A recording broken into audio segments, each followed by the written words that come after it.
Hi everyone, my name is Isha and this is my planning discussion recording for assignment 3, case study 2, Aisha.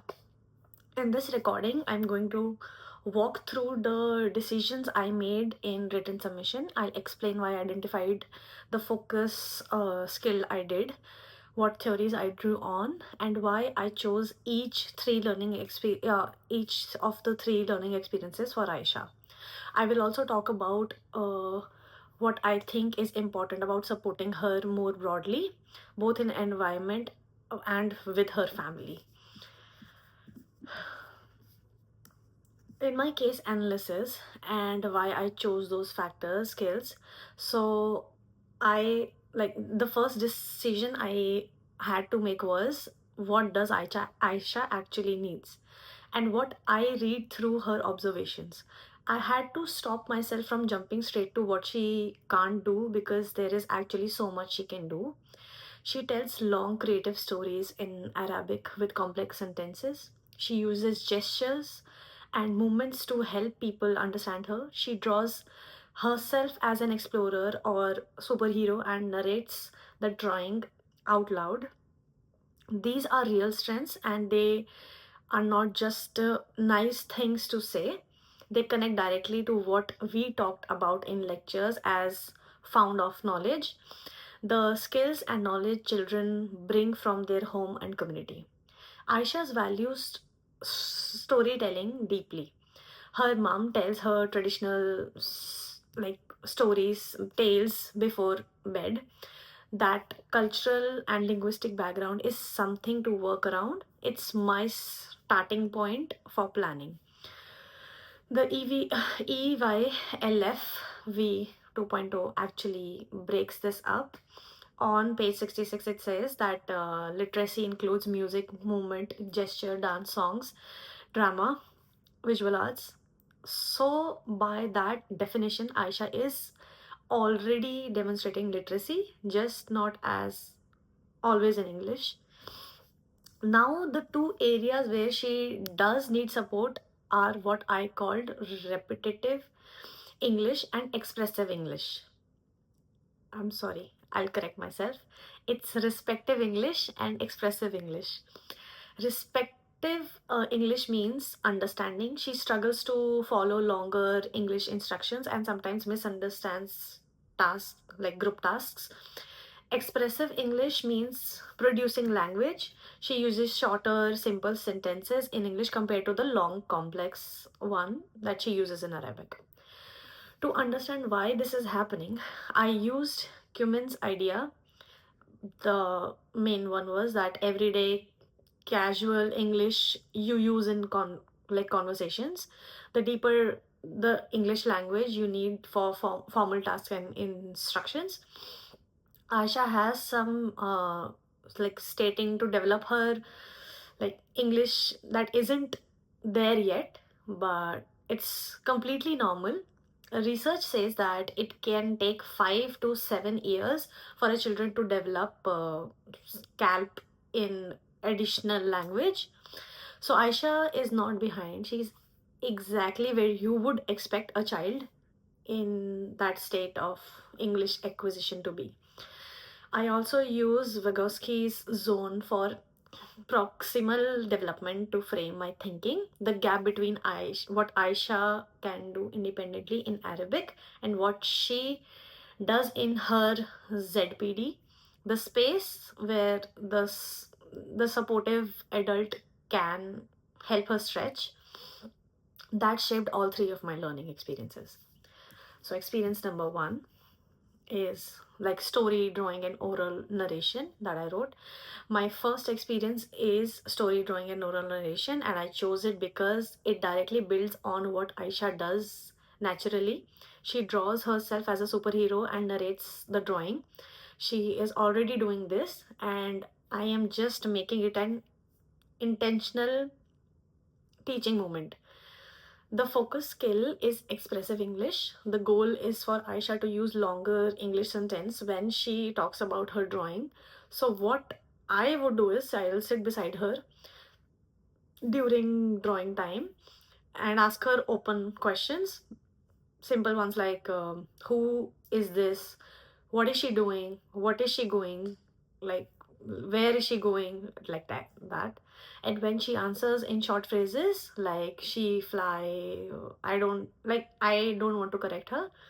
I reflect back by a slightly longer version. I'll say, oh, she flies over the city, where does she go next? So this technique is called recasting, and it models the correct form without making the child feel wrong. Vygotsky's ZPD is directly at work here. I am offering just beyond what she currently is producing, and over time, she starts to internalize it.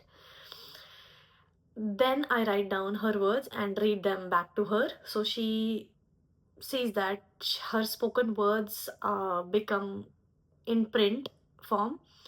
Fellows like Oakley describe this kind of supported interaction as one of the most effective things an educator could do for oral language development. For the Australian curriculum, English, this connects to the literacy strands at foundation level. Creating text using drawing and other means, and understanding how images and print communications means. For assessment, I would take notes after each session, that is anecdotal notes. What does she says in class, how long were the sentences, what new words appeared, and use these use these to track growth over time. Learning experience 2, dramatic play with intentional teaching. So my second experience as an educator led dramatic play will focus skill this time in repetitive English, building her understanding of English in context. I chose the home corner and dress up area because that is Aisha's space. She already spends her time organizing elaborate play scenes. She is confident there. So rather than pulling her out of the context to English in a normal way, like in a formal way, I am going to I am going into her context. What I would do actually to is to join play as a co-player, not as a teacher running activity. Within the play, I introduced English naturally. The explorer needs to find the hidden map. I wonder where it is. I use gestures and props alongside with my words, so she doesn't have to rely entirely on English to understand what's happening. That's how, like, there is also a theory of Kress that children use multiple modes to make meanings like gestures, movements, cues, these are all valid communication tools. Using them alongside her, that supports like early learning. I would repeat the same simple English phrases across different sessions. Let's go this way. What can you see? So these becomes familiar over time. This is consistent with what EYLF, on page 19, describes educators engaging with children prior knowledge and community practice. Dramatic play is Aisha's community practice.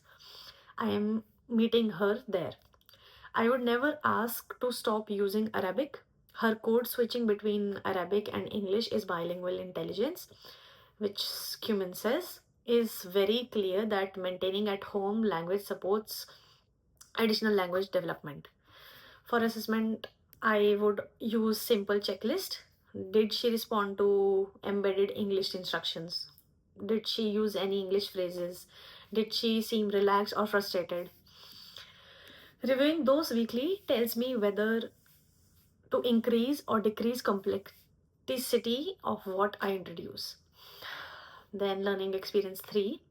My third experience is probably one of the most one that I feel strongly about. is what I shaped directly by lecture questions. Whose culture is visible in this activity? Who is missing? This experience involves Aisha's mom. I would contact her through the support agency that with translation support if I need, and ask if she would be willing to share a traditional Sudanese story. She could come into the center, or she can send a voice note from her home. Then Aisha and I would turn the story into bilingual picture book together. Aisha draws illustrations, and we both build an Arabic and English version page by page. She contributes English words she knows, and I help her with the rest of it. The finished book goes in the class recording corner. Why did I choose this? Because as educator, in the book, it's on page number 19, it says, as an educator should encourage children prior knowledge community practices. And this is very real and genuine way doing that. So apart from that, for Australian curriculum, English connects literature strands and foundation level, engaging with imaginative texts from range of cultures, sharing personal responses, which she is doing. Broader support to family, in my written submission, I also talked about broader support that I want to briefly explain why included what I did. Physical environment matters. Having Arabic and English labels around the room, multilingual books in the reading corners, it supports children. Like, it will also like reduce the language load that Aisha had. So to summarize the key planning decision I made, I identified res- uh, respective and expressive English as focus skill, because the observation showed a clear gap between what Aisha can do in Arabic and what she does in English. And the gap where I make the difference as her educator. I design 3 experiences and I build on her existing strengths: storytelling, drawing, and dramatic play, rather than starting from scratch. And I made sure all 3 experiences honor her home language as an asset, like her cultural asset, and not an obstacle. Thank you for listening.